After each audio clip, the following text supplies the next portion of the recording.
Hey everybody, my name is Josh Lee and I'm a Philadelphia area saxophonist, and I'm here with the Philly Pops to talk to you a little bit about transcribing. Now, transcribing is such an important part to improvisation for any type of music, but specifically for jazz, what we're talking about today. And it's something I've been doing for a minute and I plan to do for the rest of my life that I'm learning music, so hopefully forever. So, I think it should be said before we dive into transcription that improvisation in the specific examples and the context that we're talking about is not just the act of playing random notes. It's actually a language, and it's a language in which we communicate to one another.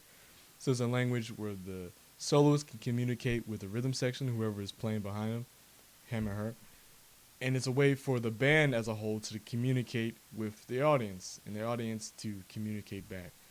The end goal is to lift the music into something very special and very moving to people listening, people playing. But that's maybe a more abstract concept that we'll hopefully talk about in another video. So, because improvisation is a language, it can be thought of as a language, just like we're talking, just like English, Japanese, whatever language. And because it's a language, it can be broken down into phrases, words, and letters. So the letters of the language of improvisation are quite literally A to G. So your scales. So you know the chromatic scale, you know all your major scale, all your minor scales. That is the content of the phrases that make up the language of improvisation. So we know the scales, but unfortunately they might not have the greatest applicability to, if you will, to improvisation. So how do we learn the phrases? Well, we transcribe what our elders played on records, on recordings, on lessons. It's just like learning to speak from your parents. It's learning to speak English. I learned how to speak English because I learned from the people I closely associated with. So my parents, my friends that I hung out with. And you start to pick up, whether you notice it or not, on the tendencies on what they say, how they say it, when they say it, timing. It's all due to transcription of your elders talking, and this is no different. So, how do we transcribe? So I like to break it down into three main steps. First, once you pick the solo that you really enjoy, that you really want to dive into, you should learn how to sing it. Second, you start to write it down. And third, it's the close, deep inspection of that solo, and you pick it apart until there's nothing left to learn from it. So, it's time to learn how to sing the solo.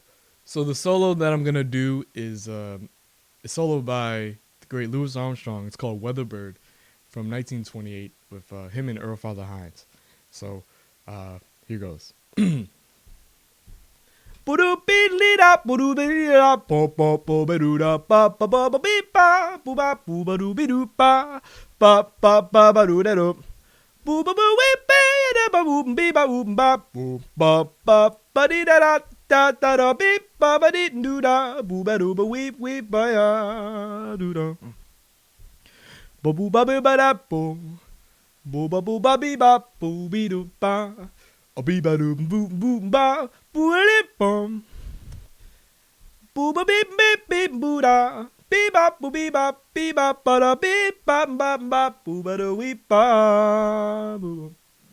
there's actually not much that goes into learning how to sing a solo. It's basically just listen to it over and over and over again until you can process it, and then eventually starting to sing along.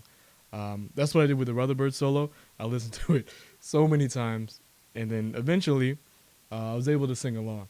And I think singing is not just important for your transcription ability, but I think it's for your overall confidence. I'm speaking for myself, but I really had some stage fright when I was in high school and when I was younger. And I think that when I was comfortable singing in front of people, it really helped me play the saxophone and be comfortable on stage. Because when you're singing, there's nothing between you and people listening. There's no instrument, there's no saxophone, there's no piano. There's nothing you can blame on technical errors of your instrument. It's a very vulnerable form of expression. And again, that's why I think it's one of the most pure forms of expression. So I'll give you an example. Sing along with the record. I'll sing along from the beginning of Weatherbird. Same song, but just the melody. Beep bop bop ba da ba da da dee dee da beep ba da ba boop boop ba bop beep lee da boop ba da ba ba boop ba da ba da ba da ba ba boop ba da da la da ba ba da ba boop boop ba bop dee lee da boop ba da ba wa be da dee dee da ba ba dee ba da ba da ba dee oh boop boop da da ba da ba boop ba da da ba ba da ba ba do ba ba do da da do ba da do ba da do ba da do be da da ba da da ba ba ba ba ba ba ba da ba da do ba ba do ba ba. And that's something that just took a really long time, and just doing over and over and over and over and over again. And again, I can't stress how crucial it is to learn how to sing it and internalize it, and to eventually start writing it down. So now we're down to writing down the solo. So what I really like to have is a book. It could be manuscript, or actually I'm a baritone player by trade, so I like Pepper Adams. Here's my Pepper Adams book. So through the years, I filled this book up with solos and transcriptions. And an important thing to note is quality is definitely more important than quantity. So we don't need to be transcribing a solo a day or even a week. It's good to take it slow, especially when you're first starting out. In fact, I'm working on a solo right now, which I'm doing 16 bars every day and making sure I know those 16 bars before I move on to the next. So what I like to do is play along with the recording and learn very slowly from the recording. Of course, it's going to be a lot easier since it's internalized already and we can sing it already. But I like to play along with the recording, go a phrase at a time.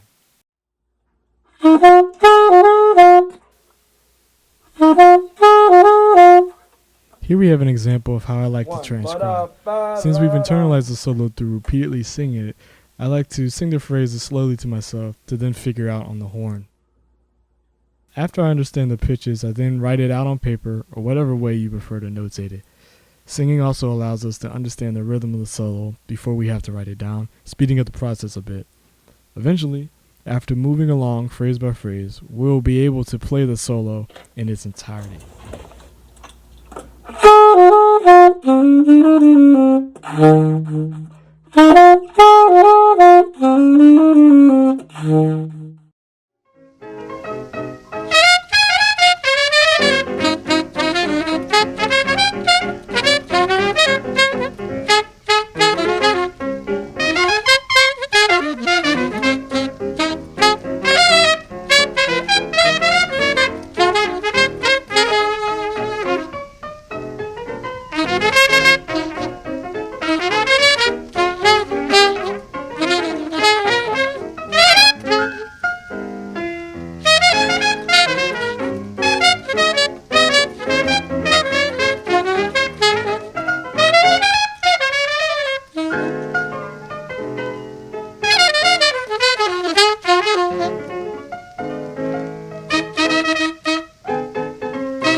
So that was Weatherbird. That was by, of course, the great Louis Armstrong. And that was really an amazing solo in his career in 1928. Nobody was really playing trumpet like that at the time. So it's really, there's a whole lot there that we can extract from that and to learn from.